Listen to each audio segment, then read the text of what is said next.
Hello mga Marikoy, welcome sa aming mini vlog. Ngayong araw nga ito at ang aga-aga ko na naman gang nagising. Hay nako, hindi ko na rin alam sa aking self kung bakit maaga ako laging nagigising.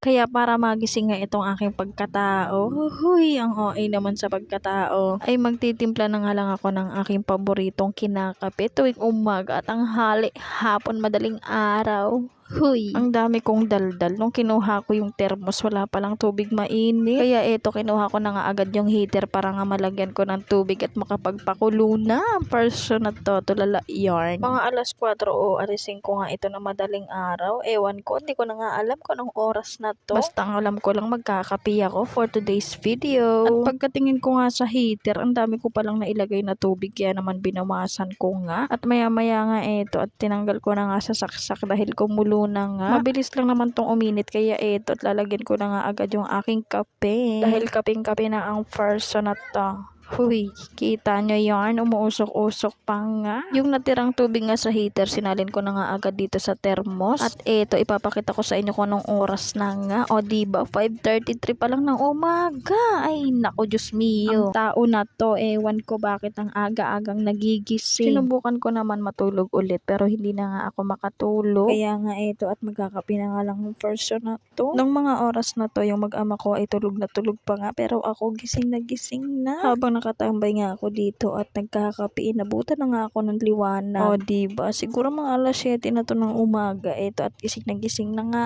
ako. At ng mga oras na to, eto, tinuubos ko na nga yung kape ko dahil malamig na nga. At maya-maya nga rin, ito nga ang bata nagising na. Buti na nga lang maganda nga yung gising niya at wala nga ang kahalo-halong topa. Tanghali na nga pala ng mga oras na to, kaya eto, pwede na nga siyang kumain ng ice cream. Tignan nyo naman yung itsura nung nakitang nag-video nga ako. Bigla nga akong tinalikuran.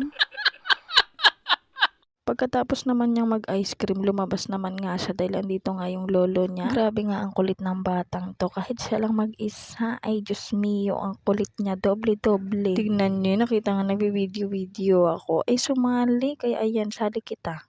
Maya-maya nga nagpunta nga kami dito sa kabila. Tumambay lang muna kami saglit dito sa may labas. Grabe na nga talaga ang kulit ng batang to habang lumalaki. Dahil wala rin ako magawa dito sa bahay, ay magtatapon na nga lang ako ng mga gamit na hindi na nga nagagamit para mabawasan na nga yung mga kung anik-anik na nandito sa bahay. At grabe dahil habang nagpipili nga ako ng mga itatapon, napakadami pala naming damit na hindi na namin nasusuot. Kaya pinili ko na yung mga damit na hindi na namin nasusuot para nga yung iba gawin na nga lang basahan at yung iba ipamigay na lang. At syempre, kahit tanghaling tapat, for the kape pa rin ang person. O, pak, di mo kaya rin nagkakape kahit tanghaling tapat. Kung meron kayong maririnig na ingay dito sa aking pagbo-voice over, pasensya na. Ito kasing ginagamit kong mic na pagpa-vlog o pagbo-voice over ay ayaw na naman gumana. Kung kailan patapos na nga ako, tsaka naman siya nagloko, ay grabe ba? Ang dami ko nga palang napiling mga damit na hindi na nga nagagamit at itatapon na nga lang. Fast forward, gabi na nga pala ng mga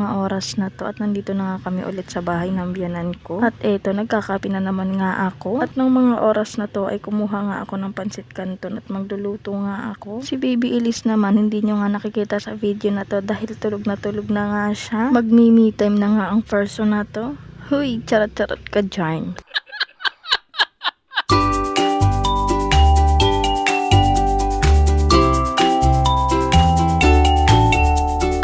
Inaantay ko na nga lang palang kumulo yung tubig mainit para nga mailagay ko na yung pansit canton. Ilagay ko na sa mangkok yung pampaanghang para mamaya mabilis ko na nga lang mahalo.